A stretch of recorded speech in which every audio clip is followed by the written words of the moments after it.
Yes class, अब हम करते हैं जी इनकम एंड एक्सपेंडिचर अकाउंट से related very short answer questions. 29 number question से स्टार्ट करेंगे। इससे पहले मैंने 28 क्वेश्चंस तक यानी कि पहले बेसिक फंडामेंटल के क्वेश्चंस से एनपीओ स्टार्ट किया हुआ है, +2 अकाउंट्स का NPO very first chapter DK Goyal book का स्टार्ट किया है बच्चे मैंने। और इनसे रिलेटेड जितने भी क्वेश्चंस अभी तक मैंने अपलोड किए हैं उनकी एक प्लेलिस्ट बनाकर सीक्वेंस वाइज अपलोड किए जा चुके हैं। आप वहाँ से प्लेलिस्ट के थ्रू चेक करना, उससे आपको सीक्वेंस फॉलो कर सकोगे और प्रॉपर देख सकोगे। और कोशिश करना बच्चे, आपकी +2 क्लासेस स्टार्ट हो चुकी है, +2 क्लास स्टार्ट हो चुकी है। NPO very interesting, very simple सा चैप्टर है, लेंथी नहीं है बट वेरी इंटरेस्टिंग है, बिल्कुल रिलेट करता है। आप जस्ट अभी अभी +1 क्लास में फाइनेंशियल स्टेटमेंट्स का चैप्टर कंप्लीट करके आए हो, वैसा ही है, बस वो प्रॉफिट अर्न करने के लिए फाइनेंशियल स्टेटमेंट्स मेंटेन किए जाते थे। यहाँ पर एनपीओ का पर्पज़ है सेवाएं सर्विसेज प्रदान करना, प्रोवाइड करना सोसाइटी को, संस्था को, समाज को। ठीक है जी, सिर्फ यही फ़र्क है दोनों में, बाकी ऑलमोस्ट वैसा सा ही है। और कुछ अकाउंट्स का फ़र्क है, वहाँ पर अकाउंट्स जो मेंटेन किए जाते थे trading and profit and loss account and balance sheet maintain किया जाता था। यहाँ पर क्या नेम्स हैं, यहाँ पर जी receipt and payment account cash book की जगह पर आया जी, और प्रॉफिट एंड लॉस अकाउंट की जगह income and expenditure account and balance sheet यहाँ पर। ठीक है जी, अब मैं एक बारी बच्चों आपको बुक भी दिखा देती हूँ, आपकी कौन सी हमने बुक स्टार्ट की हुई है। ये आपकी बुक है, देख लीजिए बच्चे, ये डीके गोयल की करंट एडिशन +2 का, हाँ जी, पार्ट 1 एंड पार्ट 2, 2 बुक्स हैं आपकी।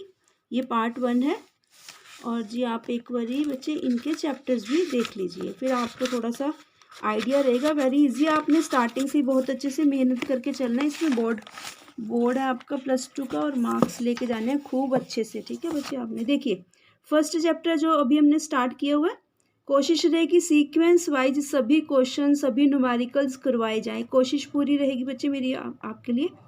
देखिए फर्स्ट चैप्टर स्टार्ट किया हुआ है, और उसके बाद second, third, fourth, fifth and sixth, second से सिक्स तक ध्यान से देखिए, को रिलेटेड है, इंटरडिपेंडेंट है, पार्टनरशिप के चैप्टर्स हैं 2 से लेके 6 तक।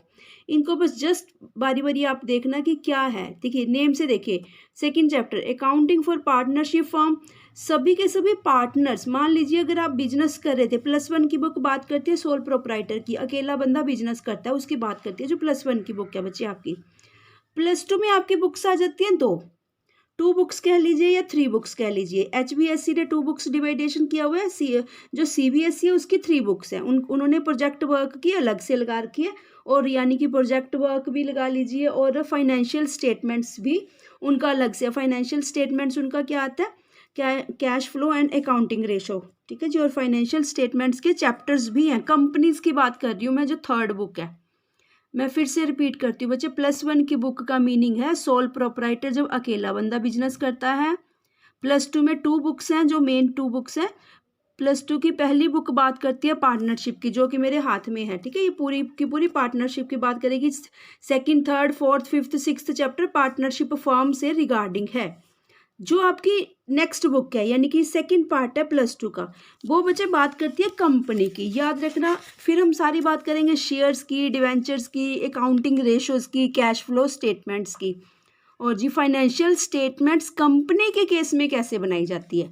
अभी तक तो आप फाइनेंशियल स्टेटमेंट्स सोल प्रोप्राइटर के केस में पढ़ चुके हो, यहाँ पर एनपीओ के केस में पढ़ चुके हो कि फाइनेंशियल स्टेटमेंट्स हम कैसे मेंटेन करते हैं एनपीओ के केस में। जो इसकी सेकंड बुक होगी उसमें हम पढ़ेंगे कि कंपनी कैसे मेंटेन करती है अपने फाइनेंशियल स्टेटमेंट्स। ठीक है जी, और इसको एक बारी स्टार्टिंग से थोड़ा सा और भी दिखा देती हूँ बच्चे। ये रहा आपका चैप्टर, देखिए फर्स्ट चैप्टर है आपका, एक बारी देख लीजिए क्या है एनपीओ के चैप्टर में। लर्निंग ऑब्जेक्टिव क्या है, यानी कि मीनिंग फीचर्स वगैरह हैं इसके, यहाँ पर डिफरेंस है। ठीक है, डिफरेंस करके चलेगा कि एनपीओ और मतलब प्रॉफिट अर्न करने वाली और ना करने वाली में क्या डिफरेंस है। ठीक है जी, वो वहाँ पर स्टेटमेंट्स का फ़र्क है। यहाँ रिसिप्ट एंड पेमेंट बनता है, वहाँ प्रॉफिट एंड लॉस अकाउंट बनता है। यहाँ रिसिप्ट एंड पेमेंट अकाउंट बनता है, वहाँ कैश बुक बनती है। यहाँ इनकम एंड एक्सपेंडिचर अकाउंट बनता है, वहाँ पर प्रॉफिट एंड लॉस अकाउंट बनता है। बैलेंस शीट सेम रहती है। ठीक है जी, अब थ्योरी भी बच्चे यहाँ से थोड़ी थोड़ी रीड कर सकते हो, मैं आपको दिखा रही हूँ। बहुत इजी से आराम से पढ़ना है इसको, आपको अच्छे से समझ लगेगा। Very easy, very interesting chapter है। हाँ जी स्टूडेंट्स, यहाँ से भी बच्चे देख लीजिए, ठीक है। अब थ्योरी थोड़ी थोड़ी पढ़ते जाना, इजी से समझ लगेगा आपको सब कुछ। अब है main characteristics of a NPO. NPO का मीनिंग है बच्चे, मैं बारी बारी आपको बता रही हूँ कि सेवाएं प्रदान करना, इनका प्रॉफिट अर्न करना नहीं है। इनके ये बहुत अच्छी सी फीचर्स हैं, करैक्टरिस्टिक्स लगा लीजिए, फीचर्स लगा लीजिए, ऑब्जेक्टिव्स लगा लीजिए, क्योंकि इनका ऑब्जेक्ट क्या रहता है, वही सर्विसेज प्रोवाइड करना। सरप्लस और डेफिसिट आएगा, यहाँ याद रखना।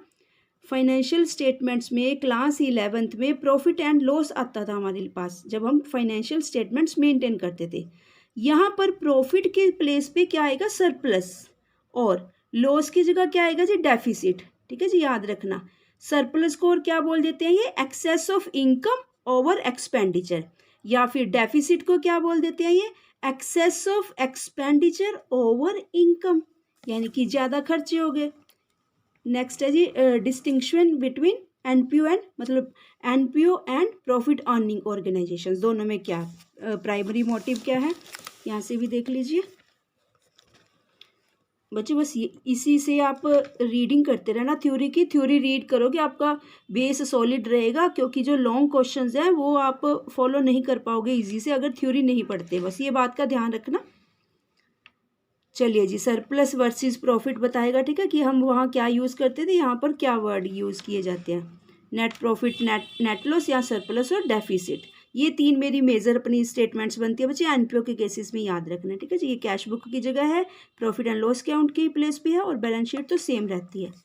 अब जी तीनों को एक्सप्लेन करेगा, बहुत बहुत बढ़िया वे में एक्सप्लेन करेगा बच्चे। इसकी डेफिनेशन दी हुई है नीचे विलियम पिकल्स के अकॉर्डिंग, ठीक है जी। ऊपर स्टार भी लगा के चलता है जब वो कहीं कुछ ऐसी डेफिनेशन देते हैं। यहाँ पर ना ये देखिए, ये है ना, यहाँ पर बुक मार्क टाइप लगा है, बुक मार्क मतलब 1 नंबर नोट को नीचे से जाकर पढ़ लीजिए। ये आपके रिसिप्ट एंड पेमेंट, पहले रिसिप्ट एंड पेमेंट के रिगार्डिंग क्वेश्चंस भी आएंगे, थ्योरी भी आएगी, सब कुछ आएगा, ठीक है जी। कंटिन्यू है, ये कंटिन्यूशन में रिसिप्ट एंड पेमेंट का ही चल रहा है, रिसिप्ट एंड पेमेंट्स का, क्योंकि मैंने रिसिप्ट एंड पेमेंट्स से रिलेटेड जो क्वेश्चंस थे बच्चे, वेरी शॉर्ट आंसर क्वेश्चंस, वो लास्ट वीडियो में प्लेलिस्ट में अभी अभी अपलोड किए हैं।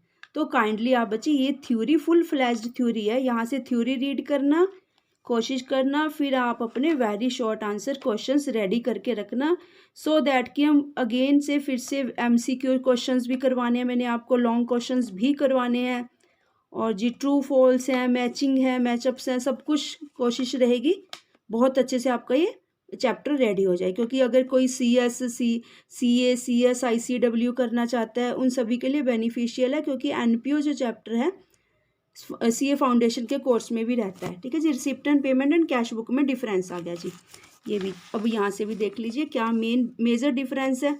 आपको बच्चे बहुत बहुत ही मज़ा आएगा आपको सब कुछ रीड करते हुए, रियल, क्योंकि एकदम लाइव है ये अपनी जो कॉमर्स होती है ना। यहाँ पर देखिए बेसिस पीरियड, ये जो डिफरेंस का मेन आधार होता है ना, ये जरूर याद करना था। इसी बेसिस पे आप फिर आप डिफरेंशिएट बड़ी इजीली से कर सकते हो ना बच्चे। चलिए अब चलते हैं आज इनकम एंड एक्सपेंडिचर की तरफ। बच्चे अभी मैं करवाने वाली थी आपको इनकम एंड एक्सपेंडिचर से रिलेटेड क्वेश्चन आंसर्स। चलो आप ये भी आप यहाँ से एक बारी गो थ्रू कर लेना, ठीक है। अगर आपके पास थ्योरी होगी, क्योंकि बुक्स तो आई थिंक सो अभी बच्चों के पास नहीं होगी, बट आप यहाँ से, अगर किसी को कोई प्रॉब्लम रहती है बच्चे, आप कमेंट्स में लिख सकते हो, कुछ भी किसी भी टाइप की, सब कुछ इस चैनल पे फ्री ऑफ कॉस्ट प्रोवाइड किया जाता है बच्चे। मेरे को रहता है कि बच्चे मैक्सिमम टू मैक्सिमम गेन करें सब कुछ, ठीक है जी। ये किसी है इनकम एंड एक्सपेंडिचर की। एक बात याद रखना बच्चे, जो बैलेंस शीट है वो कैपिटल नेचर की है, ठीक है जी, और इनकम एंड एक्सपेंडिचर अकाउंट अपना होता है रेवेन्यू नेचर का, वो कैपिटल नेचर की है, यानी कि कैपिटल रिसिप्ट, कैपिटल पेमेंट, और ये अपना रहता है income and expenditure account revenue. Revenue मतलब रेकरिंग, रेकरिंग मीन्स बारी बारी आना जाना, क्या आना जाना, interest, discount, wages, salary, newspaper sale करना, अपना लाइटिंग चला के रखेंगे हम सारा दिन जिस दफ्तर में ऑफिस में बैठेंगे ना, वाटर सपोज ऑफ दैट पानी का भी टैंक लगवा रखा हो अगर, या फिल्टर वगैरह यूज़ कर रखा हो, कुछ भी ऐसा नॉमिनल से पैटी कैश आपने किया हो +1 में, उससे रिलेटेड छोटे छोटे एक्सपेंसेस होते हैं जो सारे इनकम एंड एक्सपेंडिचर में रिकॉर्ड किए जाते हैं। ठीक है जी। 4th क्वेश्चन देखिए, एडजस्टमेंट्स है। 5th क्वेश्चन ये मतलब बेसिक उसी का बता रहे हैं, इनकम एंड एक्सपेंडिचर के फीचर्स हैं, विशेषताएं हैं। एडजस्टमेंट्स कैसे की जाती है, किस किस चीज़ की, देखिए एक्रूअल बेसिस दिखा रहा है यहाँ पर, देखिए अदत्त, पूर्वदत्त, उपार्जित, ये सब कुछ क्या है, earned but not received, outstanding, accrual, ये वो सारी चीज़ें दिखा रहा है। डेप्रिसिएशन, क्योंकि आप याद कीजिए फाइनेंशियल स्टेटमेंट्स में भी हम करते थे। चलो अगर आपने +1 में नहीं भी किया तो भी कोई प्रॉब्लम नहीं है, ठीक है, यहीं से आप थ्योरी रीड करते जाना और करते जाना तो भी आप इजी से कर सकते हो ये अपना एनपीओ का चैप्टर। चालू अवधि के आय व्यय लिखे जाते हैं, ये मोस्ट इंपॉर्टेंट टॉपिक है बच्चे, याद रखना, करंट ईयर से रिलेटेड ही, क्योंकि हमने करंट ईयर के अकॉर्डिंग अपना सरप्लस या डेफिसिट देखना होता है कि अगर तो हमारे पास अच्छा खासा सरप्लस बच जाता है तो हम आने वाले टाइम में सोचेंगे कि किसी स्कूल में, कॉलेज में, या कोई ओपन एरिया में कोई आइस का कैंप, ब्लड कैंप, आइस का कैंप, या स्पोर्ट्स का टूर्नामेंट कुछ ऑर्गेनाइज करवाएं अगर हमारे पास सरप्लस बचा हुआ है अच्छा खासा। तो ये जो income and expenditure account maintain किया जाता है इसका पर्पस भी यही रहता है।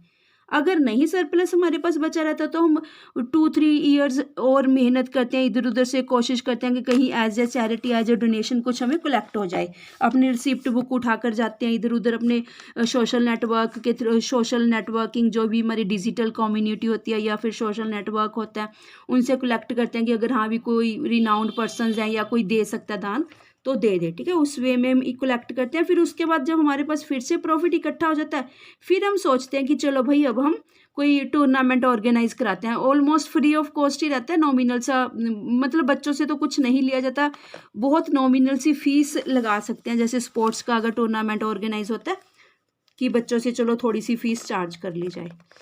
ठीक है जी, ये थ्योरी बहुत अच्छे से बच्चे आप रीड करना प्लीज़ सभी स्टूडेंट्स। और लेंथी आपका +2 का अकाउंट्स याद रखना, बहुत बहुत लेंथी है, टफ नहीं है बट लेंथी है, बस ये याद रखना, टफ बिल्कुल नहीं है।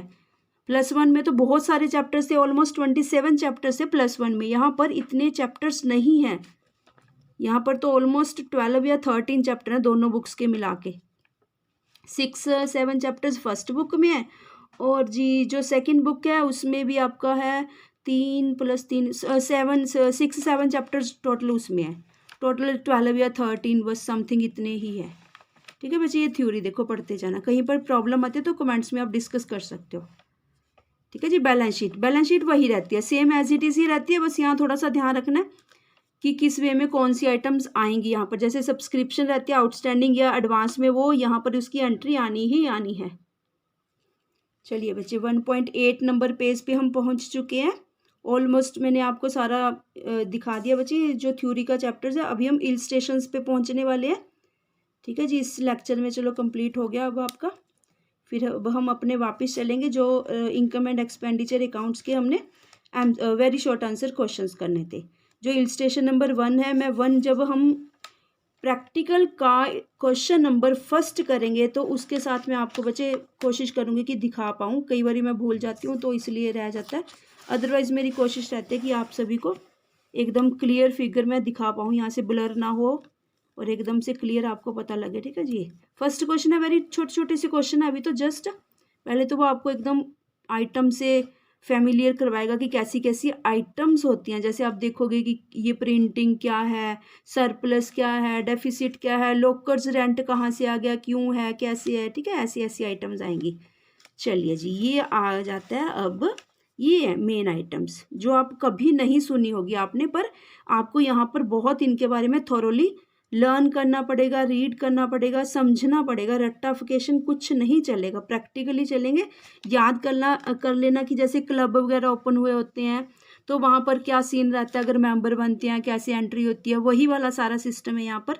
क्लब लगा एंटरटेनमेंट क्लब लगा लीजिए, सोसाइटी संस्था लगा लीजिए, भारत विकास परिषद लगा लीजिए, एकम न्यास लगा लीजिए, या कुछ ऐसे ही चैरिटेबल संस्थाएं, ऑर्गेनाइजेशंस, इंस्टीट्यूट्स बनी हुई हैं जो, ठीक है जी, जो अपने आप को कहती है हम एनजीओ टाइप्स हैं, वो भी इसी टाइप में आ जाते हैं, जो कहते हैं कि हम सेवाएं प्रदान करने के लिए बनी हुई हैं।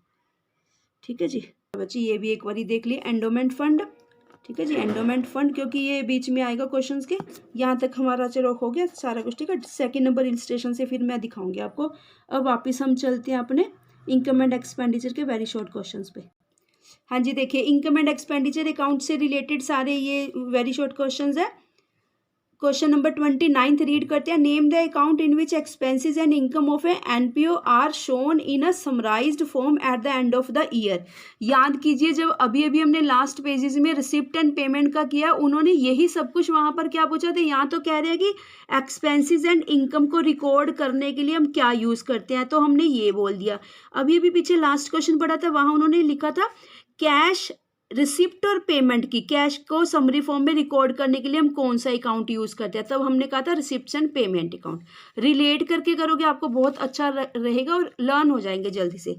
कुछ ऐसी स्पेसिफिक फीचर्स बताइए इसकी, क्या फीचर है। सबसे मेन बच्चे करंट ईयर से याद रखना, हमेशा इनकम एंड एक्सपेंडिचर में करंट ईयर से रिलेटेड ही आइटम्स को, व्यय की, ठीक है, इनकम एंड एक्सपेंडिचर की मदो मतलब आइटम को रखा जाता है, याद रखना। Why is income and expenditure account prepared, क्यों बनाया जाता है भाई। प्रॉफिट एंड लॉस, हम प्रॉफिट एंड लॉस नहीं बोलते, यहाँ पर हम क्या बोलते हैं, सरप्लस या डेफिसिट। याद रखना, अधिक्य मतलब सरप्लस या डेफिसिट। हम +1 में हम फाइनेंशियल स्टेटमेंट्स में प्रॉफिट एंड लॉस अकाउंट क्यों बनाते थे, क्योंकि हमने प्रॉफिट जानना चाहते थे या लॉस जानना चाहते थे, कि भाई जो हम अपना बिजनेस कर रहे हैं उसको हम कंटिन्यू रखें या आने वाले टाइम में बंद कर दें, कि कुछ प्रॉफिट तो हो नहीं रहा, फालतू वेस्टेज ऑफ टाइम है, मनी है, सब कुछ है ना। तो ऐसे ही इसका यहाँ पर सीन है। बट यहाँ क्या बात करेंगे हम, सरप्लस और रिसिप्ट की बात करेंगे हमेशा। अधिक का मतलब सरप्लस, डेफिसिट। चलिए क्वेश्चन नंबर 32 देखते हैं जी।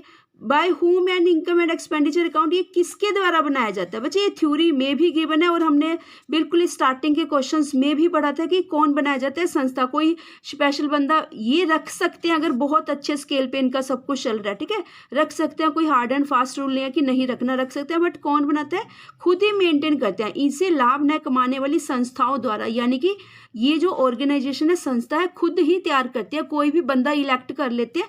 जैसे कंपनी के केस में हम बीओडी इलेक्ट करते हैं, हम लोग ही इलेक्ट करते हैं ना, इलेक्ट मतलब उसको रखते हैं कि हाँ भी इसको बोर्ड ऑफ डायरेक्टर सिलेक्ट किया जाए वोटिंग सिस्टम के द्वारा, या अपनी इच्छा से, हाँ भी चलो सारे चाहते हैं कि इस बंदे को बोर्ड ऑफ डायरेक्टर बना दिया जाए। ऐसी बच्चे ये संस्था ही मेंटेन करती है। क्वेश्चन नंबर 33 देखिए। Give any one point of difference between income and expenditure and profit and, बहुत अच्छा सा ये भी, ठीक है, जैसे पीछे उन्होंने कैश बुक और रिसिप्ट एंड पेमेंट अकाउंट में पूछा था, ऐसे यहाँ पर देखिए, यहाँ से भी ध्यान रखना, ये सारे सेट ABCD सभी में आए हुए हैं।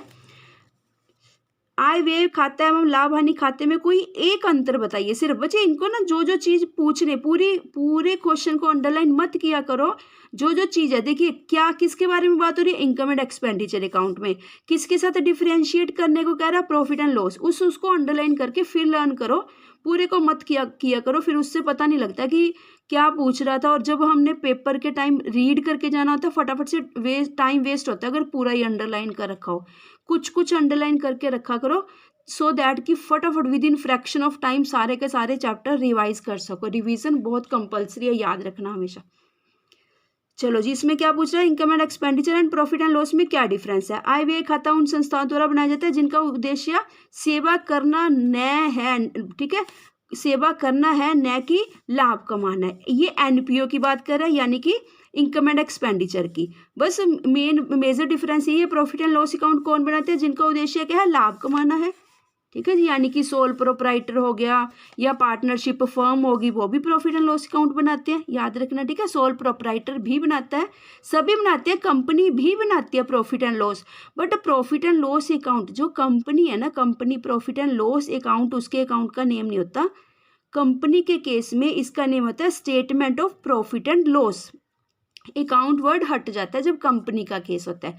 प्रॉफिट एंड लॉस तो हर कोई जानना चाहेगा ना, चाहे वो अकेला बंदा है जो बिजनेस करता है यानी कि सोल प्रोप्राइटर है, चाहे पार्टनरशिप में फर्म ओपन कर रखी है वो भी प्रॉफिट जानना चाहेंगे अपना, चाहे कंपनी है, याद रखना। चलिए क्वेश्चन नंबर 34 देखते हैं बच्चे। Name the account which is akin to profit and loss account in case of not for profit organisation. Income and expenditure account Hindi में पढ़ लेते हैं। उस खाते का नाम बताइए जो लाभ न कमाने वाली संस्था की दशा में एक लाभ हानि खाते के समान होता है। ठीक है, बस लाभ हानि खाते के समान हम क्या बना के चल रहे हैं, इनकम एंड एक्सपेंडिचर अकाउंट। 35 क्या जी, प्राप्तियां भुगतान खाते का तथा आय व्यय खाते में इनमें लिखी गई मदों की प्रकृति के आधार पर अंतर कीजिए। ठीक है, कुछ आइटम्स के बेसिस पे उन्होंने कहा डिफरेंस बताइए। इंग्लिश में भी एक बार पढ़ लेते हैं। Distinguish between a receipt and payment account and income and expenditure account on the basis of nature of items recorded therein. मतलब जो आइटम्स की नेचर है राजे, आपको बच्चे याद रखना है कि जो हमारी रिसिप्ट एंड पेमेंट अकाउंट है उसमें कैश से बेसिस आइटम आती है, हमेशा याद रखना है। ठीक है जी, इसमें कैश से रिलेटेड आइटम्स आती है। और जो इनकम एंड एक्सपेंडिचर अकाउंट है इसमें कैश क्या है, क्रूअल का सभी नेचर की आइटम्स आती हैं। यहाँ पर देखते हैं क्या लिखा है, भुगतान खाते में पूंजीगत तथा आयगत दोनों प्रकार की आती है। अब इन्होंने कैपिटल एंड रेवेन्यू से रिलेटेड पूछा गया। ठीक है, जो मैंने अभी बताया आप वो भी लिख सकते हो कि जो रिसिप्ट एंड पेमेंट अकाउंट है उसमें कैश बेसिस की आइटम्स आती है और इनकम एंड एक्सपेंडिचर में cash basis and accrual basis की आइटम्स आती हैं। और जो इन्होंने यहाँ डिफरेंस लिखा है ये कैपिटल एंड रेवेन्यू नेचर के बारे में लिखा गया है। देखिए, रिसिप्ट एंड पेमेंट अकाउंट से देखकर ही हम इनकम एंड एक्सपेंडिचर अकाउंट बनाते हैं एंड बैलेंस शीट बनाते हैं।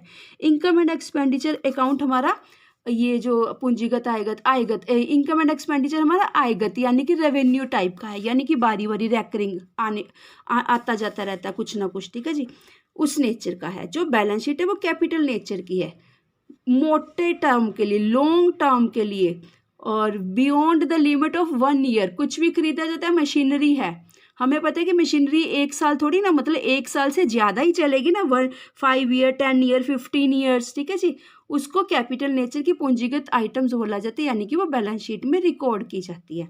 ये उसी बेसिस पे कह रहा है। पर इनकम एंड एक्सपेंडिचर क्या चीज़ है, रेवेन्यू नेचर की आइटम्स रिकॉर्ड की जाती है। यहाँ से बस आप बच्चे ये चीज़ ध्यान रखना। ठीक है, पूंजीगत आयगत दोनों प्रकार की मदें होती है, जबकि इनकम एंड एक्सपेंडिचर में सिर्फ रेवेन्यू नेचर की। चलिए क्वेश्चन नंबर 36 देखते हैं। क्या यह संभव है कि एक अस्पताल आय व्यय खाता बनाए तथा दूसरा अस्पताल लाभ हानि खाता बनाए? बिल्कुल संभव है बच्चे। देखिए, अब उसका मोटिव देखिए क्या है। ठीक है, इसका इस वाले का मोटिव क्या है आपको पता लग रहा है। आईवीए का मीन्स क्या है, एनपीओ टाइप हॉस्पिटल है। चैरिटेबल हॉस्पिटल्स ओपन होते हैं ना, ये प्राइवेट हॉस्पिटल की बात है, ये चैरिटेबल हॉस्पिटल की। ये एनपीओ बनाया गया, प्रॉफिट एंड लॉस बनाया गया। इट मीन्स क्या लिखेंगे, हाँ, यदि पहले अस्पताल का उद्देश्य लाभ कमाना नहीं है जबकि दोस्त, बिल्कुल ईजी सा सिंपल सा क्वेश्चन है ये। 37 देखिए, लाभ न कमाने वाली संस्था की दशा में कौन सा वित्तीय विवरण एक वास्तविक खाता है? ठीक है जी, रिसिप्ट एंड पेमेंट। उन्होंने कहा लाभ न कमाने वाली, बस लाभ न कमाने वाली का कौन सा वित्तीय विवरण एक वास्तविक खाता है? वास्तविक खाता बच्चे रियल खाते की बात कर रहे हैं। रियल खाता क्या कहता है आपको बताया कि accounts double entry based system है अपना। अकाउंट्स लुकास पेसेलियो ने इसकी इन्वेंशंस की है डबल एंट्री के, और ये 3 अकाउंट्स मेंटेन करके चलता है। गोल्डन रूल्स हैं अकाउंटिंग के 3। कौन कौन से बच्चे? पर्सनल, रियल, नॉमिनल, कैसे भी बोल सकते हो, पर्सनल, नॉमिनल, रियल। रियल का क्या होता है? आना जाना। कौन सा है आना जाना? Receipt and payment. Receipt and payment हमारा इसी नेचर का है, रियल, यानी कि कुछ खरीदा कुछ गया, यानी कि कुछ आया है उसके बदले कुछ गया है, यानी कि पैसा गया है, या फिर कुछ आया है उसके बदले क्या गया है, कुछ गया है। मान लो स्टॉक था, कुछ सेल करा कुछ, ठीक है, वो रियल नेचर का है रिसिप्ट एंड पेमेंट अकाउंट। 38 देखिए, आपने गोल्डन रूल्स +1 की बुक से एक बार फिर से रीड कर लेना बच्चे, पूरा चैप्टर। 38 देखिए जी, लाभ न कमाने वाली संस्था की दशा में कौन सा वित्तीय विवरण एक नाम मात्र? देखिए नाम मात्र, ठीक है, नॉमिनल, बच्चे ये याद रखना, ये सारे अकाउंट्स ना वही आ रहे हैं जो 3 गोल्डन रूल है ना, ये नॉमिनल की बात कर रहा है, ठीक है, नॉमिनल रूल है। नॉमिनल हमेशा खर्चे की, लाभ की, हानि की, प्रॉफिट की वो बातें करता है। यानी कि रूल क्या बोलता है, नॉमिनल रूल कैसे बोलते हैं हम, all the expenses and losses are debit and all the incomes and profits are credit. यही काम कर रहे हैं हम यहाँ पर, याद रखना, ये मोस्ट इंपॉर्टेंट क्वेश्चन है, ऐसे क्वेश्चंस आते ही आते हैं जरूर, ठीक है जी। ये नाममात्र नॉमिनल इसको हिंदी इंग्लिश में बोला जाता है। चलिए 39 देखिए, what is meant by income and expenditure account. ये तो सिंपल से, ये तो कुछ भी नहीं कर रही है एक लाभ न कमाने वाली संस्था के लाभ हानि खाते की तरह होता है, इसका शेष आय के व्यय पर अधिक या बच्चे क्या कह रहा है, सरप्लस या डेफिसिट, बस आपने याद रखना है। हम यहाँ पे प्रॉफिट एंड लॉस की बात नहीं कर रहे, हम यहाँ इनकम एंड एक्सपेंडिचर की बात करें, इसी के कारण हम यहाँ पर सरप्लस और डेफिसिट दिखाते हैं, यहाँ पर याद रखना ये जो बात करें ना, यानी कि excess of income over expenditure that is known as surplus, excess of expenditure over income that is known as deficit. चलिए क्वेश्चन नंबर 40 देखते हैं बच्चे, what is the basis of accounting followed while preparing the income and. वही basis वाली बात आ गई, accrual. बच्चे यहाँ पर आया अक्रूवल, अभी तक कहीं नहीं आ रहा था, यहाँ पर ये क्या कहते हैं, आउटस्टैंडिंग, एडवांस, सब कुछ आ जाएगा, आउटस्टैंडिंग है, एडवांस है, अक्रूवल है, एडवांस है, earned but not received, investment का इंटरेस्ट कई बार होता है अर्नड, मतलब बैंक से अभी हमें हमारे अकाउंट्स में क्रेडिट नहीं हुआ या कहीं पर इन्वेस्टमेंट कर रखी है तो उसे बोलते हैं अर्नड, यानी कि कमा लिया पर मिला नहीं, अर्नड बट नॉट रिसीव्ड, याद रखना एक्रूवल बेसिस पर। 41 देखिए जी, is it necessary to draw balance sheet with income and expenditure account. आय व्यय खाते के साथ बनाना अनिवार्य तो नहीं है परंतु अच्छा माना जाता है, ठीक है। जैसे ऐसी बात इन्होंने रिसिप्ट एंड पेमेंट के केस में भी पूछी थी, तो वहां पर भी नहीं लिख सकते हैं, यहाँ पर भी नहीं लिख सकते, बट अच्छा माना जाता है। अच्छा क्यों माना जाता है, क्योंकि जो इसका सरप्लस या डेफिसिट आता है वो बैलेंस शीट में लेकर जाना होता है, ठीक है जी। बैलेंस शीट में कैपिटल फंड के अंडर सरप्लस ऐड होता है, अगर डेफिसिट होता है तो लेस होता है। उसी से हम बैलेंस शीट की पोजीशन से ही पता लगता है कि हमारी जो संस्था है, ऑर्गेनाइजेशन है, चैरिटेबल संस्था है, किस तरफ जा रही है, मतलब प्रॉफिट या लॉस, क्या फाइनेंशियल पोजीशन स्टेटस शो हो रहा है हमारी संस्था का, कि साउंड है नहीं है या बंद कर दें। 42 क्वेश्चन देखिए, प्राप्ति और भुगतान खाते एवं रिसिप्ट एंड पेमेंट अकाउंट और इनकम एंड एक्सपेंडिचर अकाउंट में एक समानता बताइए, ठीक है। सिमिलैरिटी पूछ रहा है बच्चे, ये सिमिलैरिटी याद रखना, ठीक है जी। Receipt and payment account and बस दोनों का मेन पर्पस क्या रहता है, लाभ ना कमाना, ठीक है। और तो कुछ नहीं आ रहा, बाकी आप थ्योरी पढ़ सकते हो बच्चे, वहाँ से बहुत सारे क्वेश्चंस मिल सकते हैं, बट ज़्यादा नहीं आपने कॉम्प्लिकेशंस में पढ़ना, जो यहाँ लिखा ना जस्ट अभी वही याद करना। जब आप बहुत अच्छे से गो थ्रू हो जाओगे चैप्टर में, फिर इसके अंदर रिसर्च वर्क करना अपना, कुछ भी दोनों को ही लाभ न कमाने वाली स्थापित संस्थाओं द्वारा तैयार किया जाता है। चलिए 43 देखते हैं बच्चे, लाभ न कमाने वाली संस्थाओं द्वारा शुद्ध लाभ के स्थान पर जो शब्द, वेरी गुड, बहुत अच्छा, कुछ भी नहीं, ये वाला यूज किया जाता है, यानी कि क्या, सरप्लस, ठीक है, सरप्लस। ये सरप्लस की बात कर रहा है। हम क्या बात करते थे फाइनेंशियल स्टेटमेंट्स में, +1 अकाउंट्स में हम करते थे नेट प्रॉफिट, नेट लॉस, यहाँ पर क्या बात करेंगे, सरप्लस या एक्सेस ऑफ इनकम, यानी कि इनकम ज्यादा है खर्चों से, that is known as surplus. ऐसे जो नेक्स्ट क्वेश्चन होगा बच्चे, अब डेफिसिट का पूछेगा बच्चे, ऐसे यहाँ पर इसने यहाँ पर क्या पूछा जी, इनकम एंड एक्सपेंडिचर अकाउंट का पूछा, ठीक है जी। नहीं, यहाँ पर कोई और क्वेश्चन है, sorry. Name the account which is prepared by NPO entities in place of trading. बस वैसा ही क्वेश्चन है कि trading and profit and loss account की जगह पर क्या बनाते हैं, इनकम एंड एक्सपेंडिचर अकाउंट बनाते हैं। 45 देखिए जी, यहाँ याद रखना है बच्चे, कहते हैं जो आपका सरप्लस या डेफिसिट आया कहाँ ऐड या लेस किया जाता है, कैपिटल फंड में, वहां पर हम यूज करते थे कैपिटल अकाउंट।